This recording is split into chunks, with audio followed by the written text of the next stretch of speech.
Bismillahirrahmanirrahim. Bismillahi wa bihamdih. Assalamualaikum warahmatullahi wabarakatuh. Alhamdulillah. Alhamdulillahi rabbil alamin.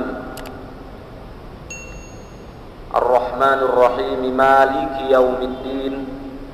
Iyyahu na'budu wa iyyahu nasta'in. Ashhadu an la ilaha illallah al-malikul haqqul mubin. Wa ashhadu anna sayyidana wa habibana wa maulana Muhammadan abdullahi wa rasuluhu al-mab'uth rahmatan lil alamin.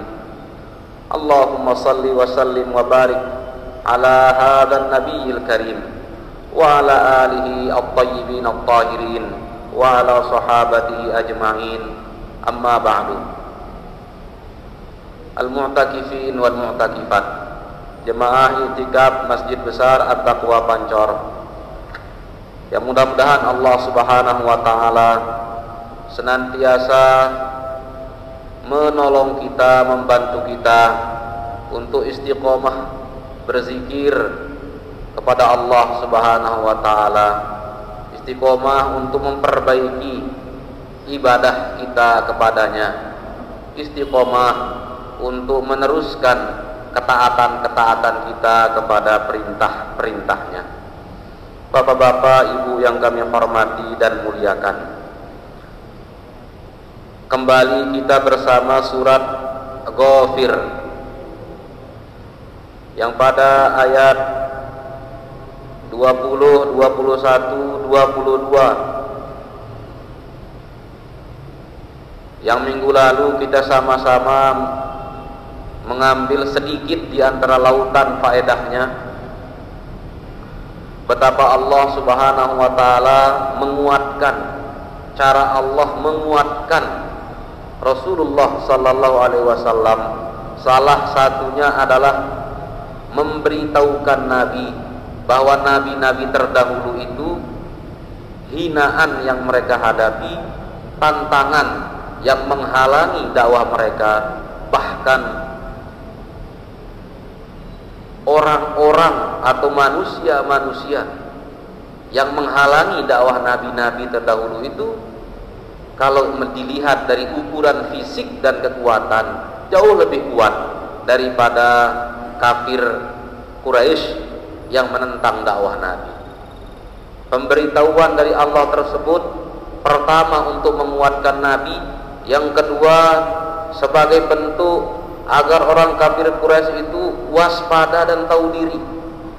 Jangankan mereka, umat-umat sebelum mereka yang diberikan Allah asyaddu ba'san, jadi lebih kuat mereka daripada kafir Quraisy, itu Allah hancurkan. Maka pada ayat ini Allah menyampaikan satu kisah, ya, satu tahapan dari kisah perjalanan dakwah Nabi Musa alaihi salam. Bismillahirrahmanirrahim. Walaqad arsalna Musa biayatina wa sultanin mubin ila fir'auna wa hamana wa qaruna faqalu sahirun kadzdzab. Ya.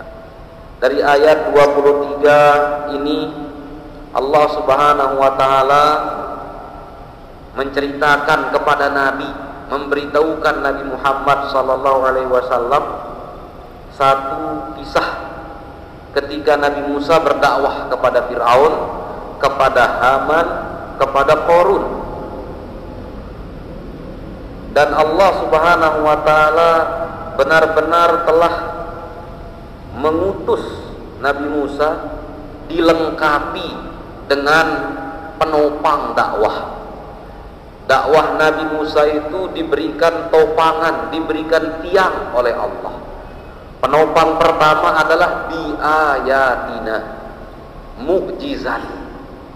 Nabi Musa alaihissalam dibekali mukjizat oleh Allah Subhanahu wa taala. Ya.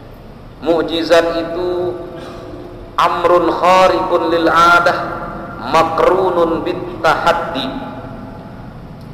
alladzi huwa da'war risalah ma'a adamil mu'aradah.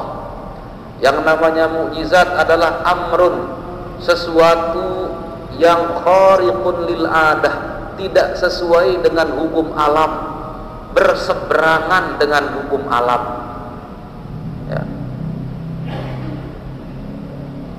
Yang diberikan kepada hamba-hamba yang diangkat dan diutus sebagai nabi dan rasul oleh Allah Subhanahu wa taala. Makrunun bittahaddi. Makna makrunun bittahaddi itu mukjizat itu siap menantang kekuatan apapun untuk menandinginya. Sehingga kemenangan mukjizat para nabi itu bukan hanya kemenangan karena sebatas keyakinan, tetapi memang betul-betul menang. Tahaddi itu gambarannya begini. Ada orang yang misalnya mengklaim mengaku diri juara 1 dunia tinju, maka keyakinannya itu, anggapannya itu harus dibuktikan dengan pertandingan supaya betul-betul dia juara 1 dunia. Dan pertandingannya itu terlaksana, bukan sudah berencana pertandingan tidak jadi pertandingan. Dan tidak ada gangguan-gangguan dari lawan tandingnya, benar-benar dalam kondisi yang tidak ada halangan. Kemudian orang itu membuktikan dia menang, bahwa maka tidak ada keraguan bahwa dia juara dunia. Kalau cuma mengaku, meyakini tanpa ada bukti, mukjizat tidak seperti itu. Makrunun bittahaddi. Mukjizat Nabi itu menantang siapapun yang mau melawannya, siapapun yang meragukannya. Mukjizat itu bisa berupa ucapan atau kalam seperti Al-Qur'anul Karim. Bahkan sampai sekarang selama ada ayatnya dalam Al-Quran yang menyampaikan tantangan itu. Kalau ada yang ragu pada wahyu-wahyu yang kami turunkan, maka datangkan satu surat yang serupa Al-Quran atau satu ayat yang serupa Al-Quran. 1400 tahun sudah tidak ada yang mampu membuat satu ayat pun yang serupa Al-Quran. Sampai nanti tantangan Al-Quran itu masih berlaku, ya. Ada pula sesuatu yang khariqun lil adah, yang tidak sesuai dengan hukum alam, yang kita anggap mirip kesaktian, sesuatu yang ajaib, tapi namanya bukan mukjizat, namanya karomah. Al-karomah itu kata di kitab Jauharatut Tauhid adalah ma yadharu ala yadi abdillah, ma yadharu ala yadi abdin zahiris salah. Sesuatu yang ajaib, yang tidak sesuai dengan hukum alam, tetapi Allah berikan kepada hamba-hamba yang Allah kehendaki, zahiris salah. Kesalehannya itu zahir, kesalehannya itu nyata, kesalehannya itu terlihat, kesalehannya itu zahiris salah, kesalehannya itu nyata, bukan zahirnya melakukan maksiat, melakukan sesuatu yang bertentangan dengan agama Islam. Tetapi apa namanya karomah itu? Sesuatu yang Allah berikan kepada hamba-hamba yang Allah kehendaki, zahiris salah. Kesolahannya, kesolehannya itu zahir, nampak. Ada namanya ma'unah. Selain karomah, ada istilahnya ma'unah. Ma'unah itu ma yadharu ala yadil awami takhlisan lahum min syiddah. Sesuatu yang Allah berikan berbentuk pertolongan kepada orang-orang awam, bukan wali, bukan ulama. Untuk apa? Takhlisan lahum min syiddah, untuk menyelamatkan orang awam tersebut dari kesulitan. Ada kadang-kadang kejadian yang luar biasa. Tentara beragama Islam yang diberondong peluru di medan pertempuran, tetapi tak satu pun mengenai dia, tak satu pun berhasil melukai tubuhnya. Padahal kalau ditanya apa yang dia lakukan, tidak ada. Dia cuma berdoa pertolongan kepada Allah. Kadang-kadang Allah menurunkan ma'unah namanya, sesuatu yang luar biasa yang Allah berikan kepada orang-orang awam. Awam dalam arti bukan ulama, bukan wali, yang biasanya untuk apa? Takhlisun lahum min syiddah, untuk menyelamatkan dia dari kesulitannya. Selain itu ada pula namanya istidraj. Al-istidraj huwa ma yadharu ala yadi fasiqin khadi'atan wa makron bihi. Ada orang-orang yang fasik. Ukuran fasik itu adalah melakukan dosa besar wal isror ala saghair, melakukan dosa besar kemudian dia terus menerus melakukan dosa-dosa kecil. Tetapi walaupun begitu, usahanya lancar, anaknya sukses-sukses, semakin terus dia bermaksiat kepada Allah, tetapi rasanya kelihatannya dia makmur. Dia menentang agama Allah, tapi kesehatannya terjaga, anaknya terjaga, keluarganya terjaga, usahanya terjaga, semuanya terjaga. Padahal dia bermaksiat. Padahal kalau kita pikir-pikir ya, kalau kita lihat itu secara jamak-jamak, ini orang menentang agama Allah, tidak taat kepada agama Allah, melakukan yang haram, tapi kok sukses terus, tidak pernah bersedekah, kekayaannya menumpuk terus. Padahal dalam banyak hadis, bersedekah itu bukan mengurangi harta tetapi menambah harta.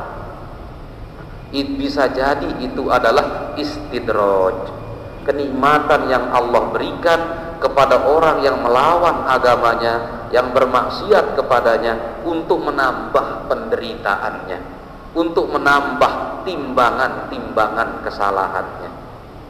Ada namanya selain itu irhas. Irhas itu sesuatu yang ajaib, yang tidak sesuai dengan hukum alam, tetapi diberikan oleh Allah kepada hamba-hamba yang akan diangkat menjadi nabi. Sebelum dia menjadi nabi, Allah sudah memberikannya keajaiban-keajaiban, memberikannya sesuatu hal yang tidak sesuai dengan lil adah, hukum alam. Maka Nabi Musa alaihi salam, walaqad arsalna Musa bi ayatina, kami utus Nabi Musa alaihi salam, kami bekali dia, Allah membekalinya dengan mukjizat-mukjizat, wa sultanim mubin. Sultanim mubin ini adalah hujjatun qahiratun zahirah, hujjah yang nyata, yang kuat, yang bayyinah, qahirah yang menaklukkan. Jadi dua disebutkan dalam ayat ini penopang dakwah Nabi Musa, hujjah, mukjizat dan hujjah. Dibedakan antara mukjizat dan hujjah ini, walaupun mukjizat itu bisa menjadi hujjah, bahkan mukjizat adalah hujjah itu sendiri. Untuk apa? Menunjukkan dua hal ini berbeda. Yang kedua, untuk apa dibedakan? Litabkhimi amril mu'jizah, untuk menguatkan, menaikkan nama mukjizat. Sehingga Nabi Musa itu pandai berhujjah karena hujjahnya diberitahukan oleh Allah. Ini gambaran juga untuk kita yang misalnya hendak berdakwah, hendak mengajarkan anak-anak, apalagi hendak mengajarkan orang, kalau tidak punya hujjah,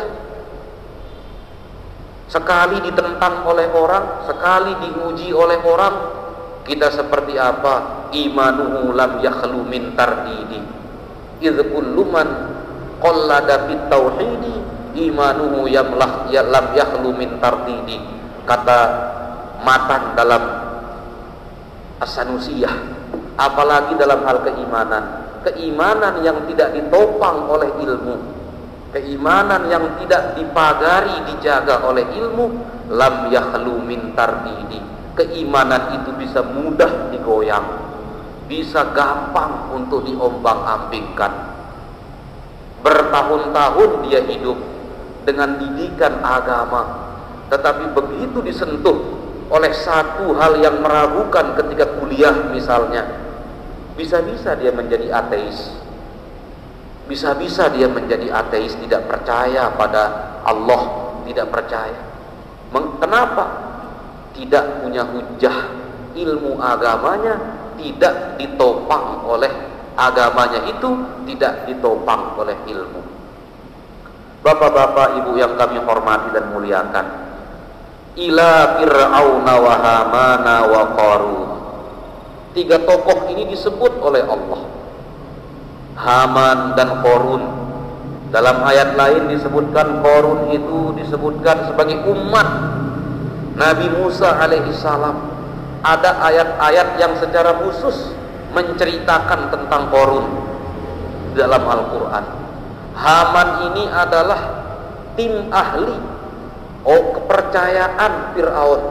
Ketika Fir'aun hendak membuat bangunan tinggi yang bernama Sorhan, bangunan tinggi, Fir'aun memanggil dan menugaskan Haman, ya Haman, ibnili Sorhan, wahai Haman, bangunkan saya bangunan yang tinggi. Untuk apa? Saya ingin melihat Tuhannya Nabi Musa, kata Fir'aun. Haman ini adalah orang pintarnya Fir'aun, tim ahlinya yang menggagas, menghitung bangunan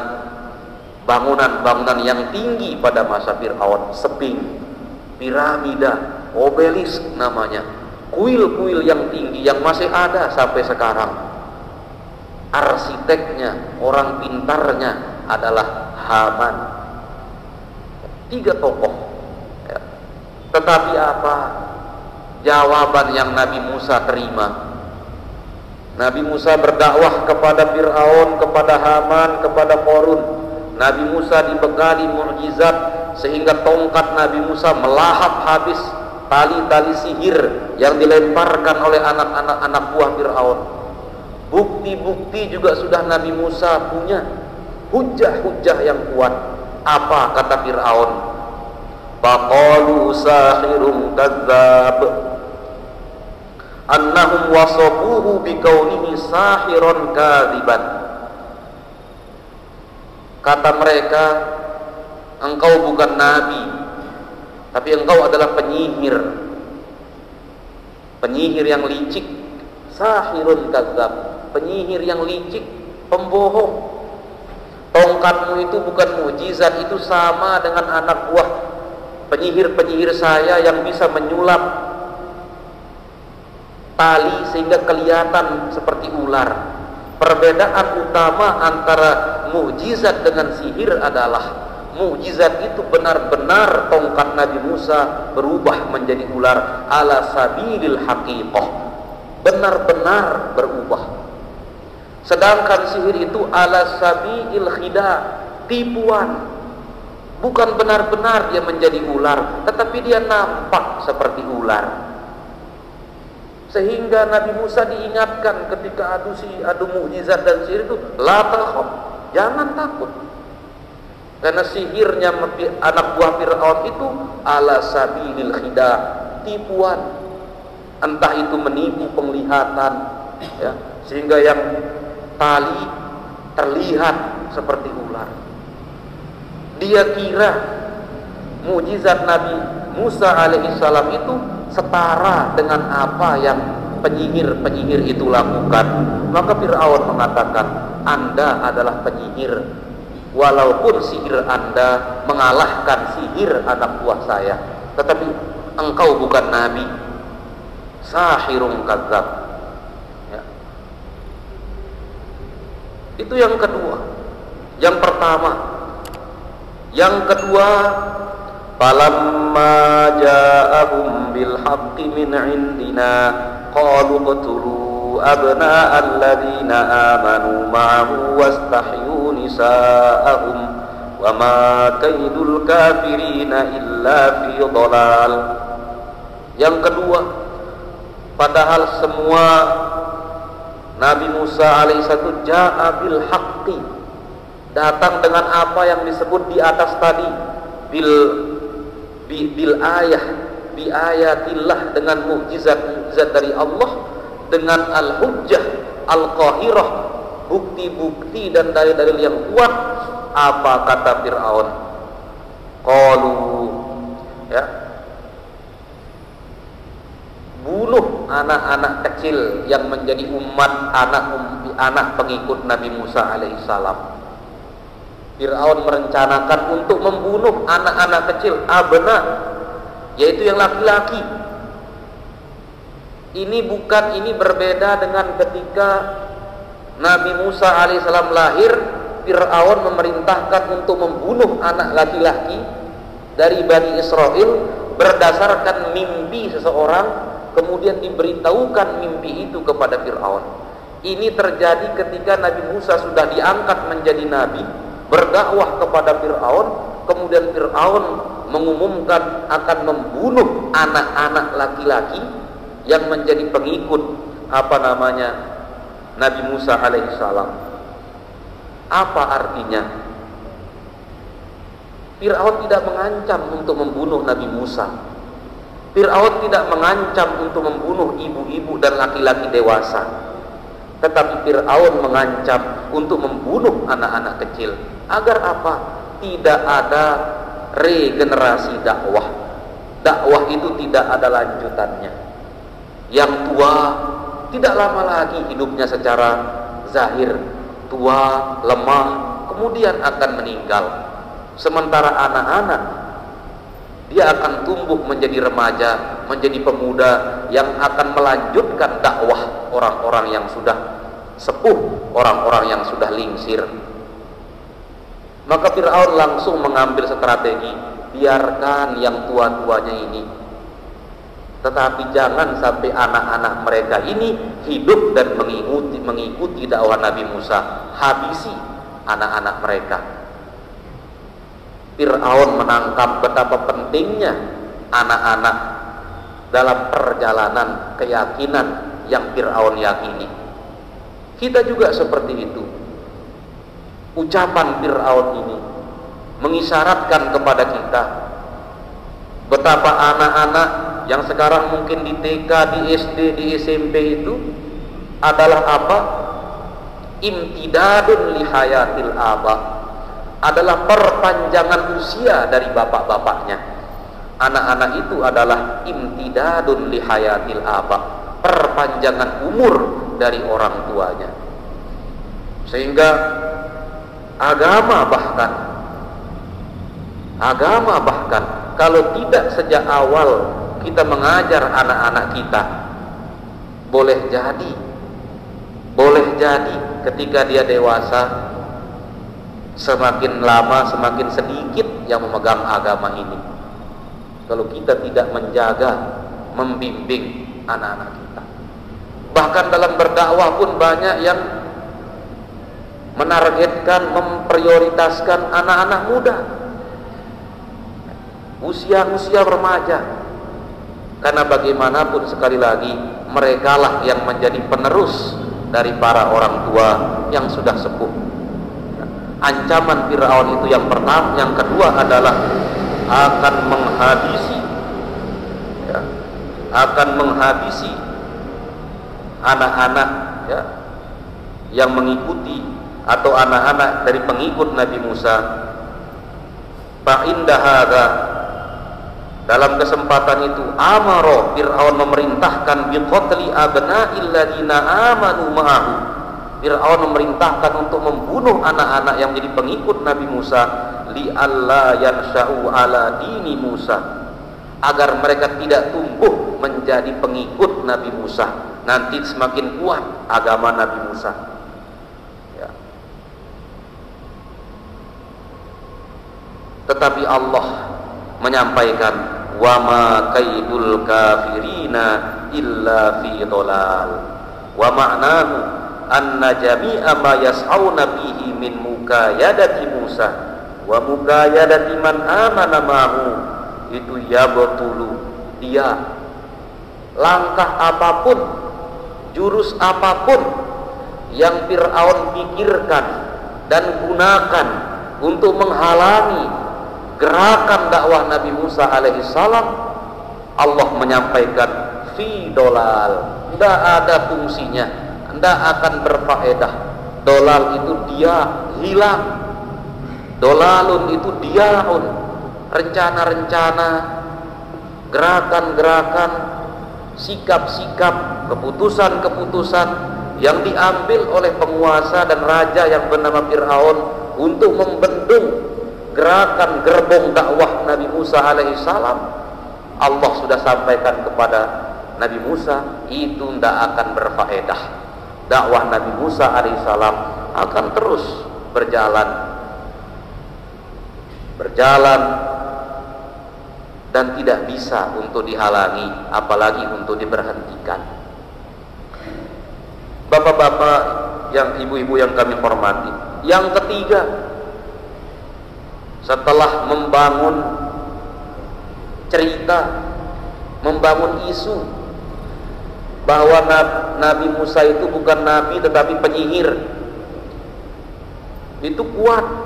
Membangun cerita itu luar biasa kekuatannya, membangun narasi itu luar biasa pengaruhnya. Maka banyak orang yang percaya pada legenda, pada cerita-cerita, ya. Membangun keyakinan itu, memulainya dengan cerita-cerita itu menghadirkan kekuatan.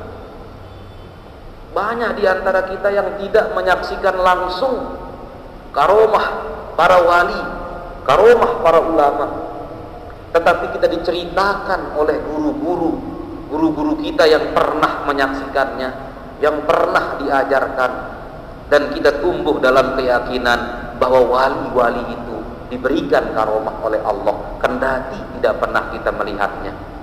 Luar biasa jurus Fir'aun membangun image, membangun cerita bahwa Nabi Musa itu bukan nabi tetapi dia penyihir.